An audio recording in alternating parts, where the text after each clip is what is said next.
improvising with the 7-note scales, the diatonic scales.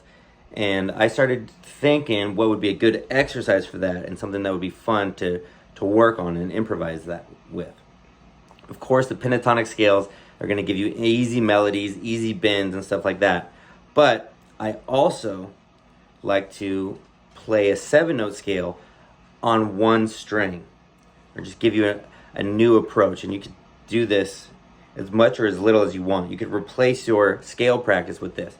So if you have Zombie, E minor, C, G, and then D, where it's like an inverted D. It's a D over F sharp. You're going to use that as your backing track for Zombie. I want you to play the E on the 5th fret of the 2nd string. Then you're going to play a whole step up and a half step above that. So you got the first 3 notes of an E natural minor scale, but on one string. I want you to do that same thing starting from this A. So now you have the first 6 notes of your E natural minor scale. So I'm going 5, 7, 8, 10, 12, 11. Okay? Then on that same string, I'm going 15, 17. So I just played the whole scale on one string.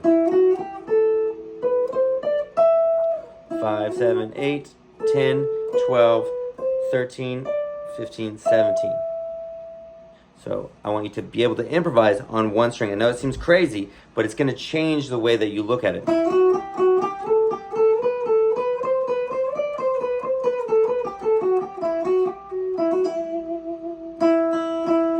And if you really want to get fancy, I think you'll enjoy. Do it with the open first string.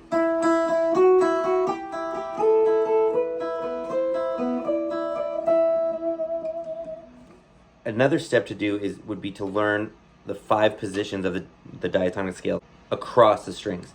But before we do that, I actually think it makes you better to play it on one string, to really see how the scale works linearly. Otherwise, it becomes just another freaking pattern, and it makes people really sound like they're practicing when they're soloing.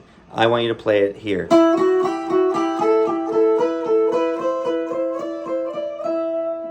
One string guitar.